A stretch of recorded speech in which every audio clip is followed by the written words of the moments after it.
Ideological and political differences are the beauty of a healthy society. It helps in keeping the things moving towards the right direction. This is Cincinnati, on the bank of Ohio River, the business capital of the state, one of the important cities of Midwest and 65th largest city of America. This city of good mixture of modern and old school has two neighboring states, Kentucky and Indiana. Majority of them are Trump supporters. Yes, most of the Midwest is conservative. It is also called the Bible Belt.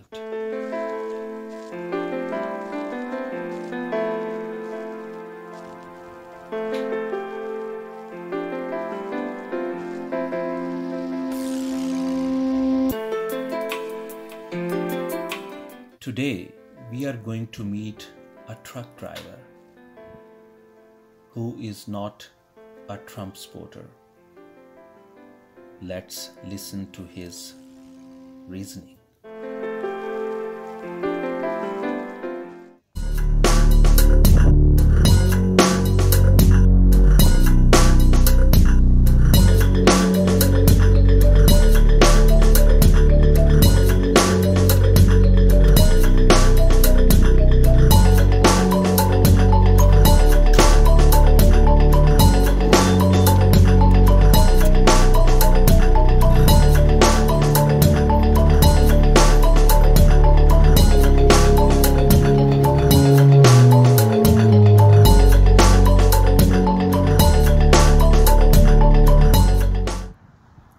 This is Billy, a truck driver from Cincinnati.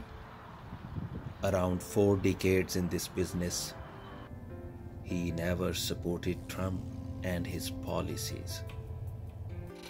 America to me is just probably one of the greatest countries in the world as far as looking at the world and looking how the world's ran. I mean, I think the United States has got it together in the last 200 years. Not in front of everybody, but with everybody.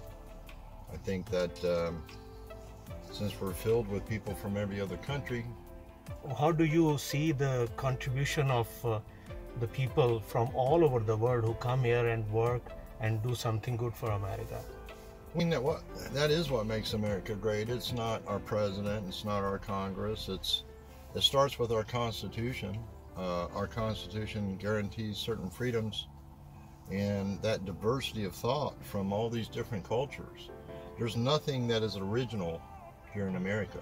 It's from every culture in the world has contributed to make this country what it is. Well, people like Trump come along every so often. I had it when I was young with Richard Nixon and the Vietnam War, and you know, we were all just sure that was the end of America. We were going to be divided. It didn't happen.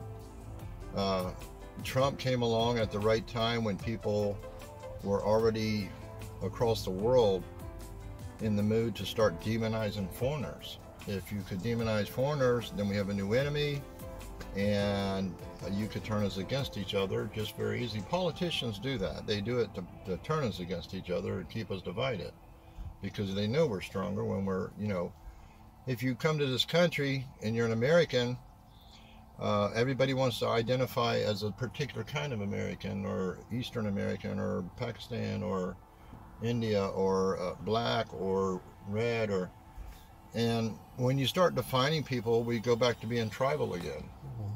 And when we're not tribal, we're Americans.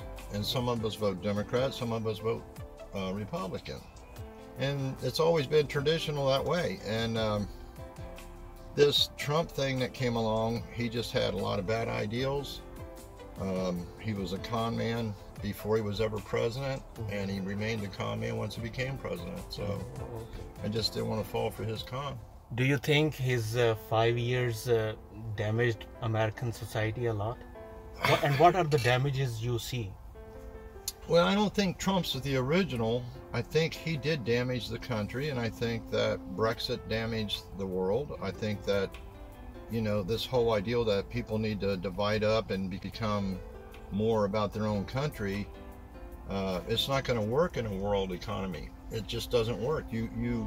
We're in the world together. We're codependent on each other now, and you know, the ideal that we need to, Trump sort of got that ability to focus white people on the ideal that somehow we were being taken advantage of, and that we weren't respected as white people, because in the news and in the media, whether it's left-wing news or right-wing news, it's always about some special group. It's never about the Americans, you know, and so white people got a little tired of it, and Trump comes in and he looks like a hero to them. What do you think?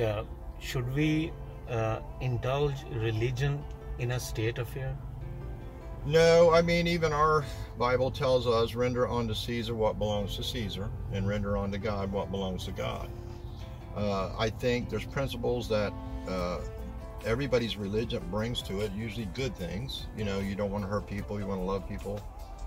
But I think when religious becomes too powerful in a government, that's why our forefathers wrote that very Constitution, because they understood that religion had taken over their country, and the religious leaders of their countries in their time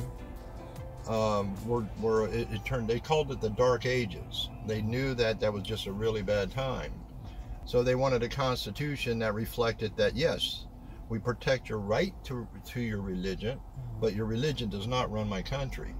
This country was declared a secular country in 1986 by the Supreme Court, and because of that, it is a secular country, which means you can practice your religion and I can practice mine. The government doesn't have the right to take that right from us. Good, good.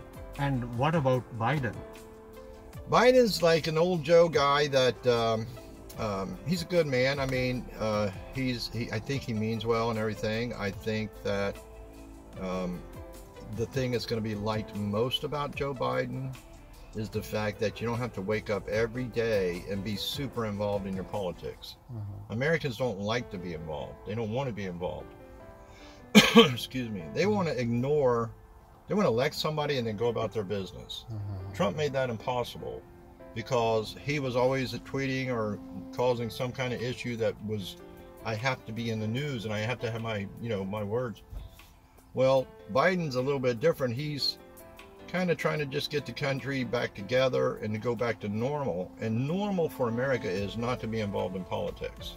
What do you want to give message to the world as an American? Don't give up on us. I mean, we're still learning. We're only 200 years old. There's cultures that's been out there for 10,000 years.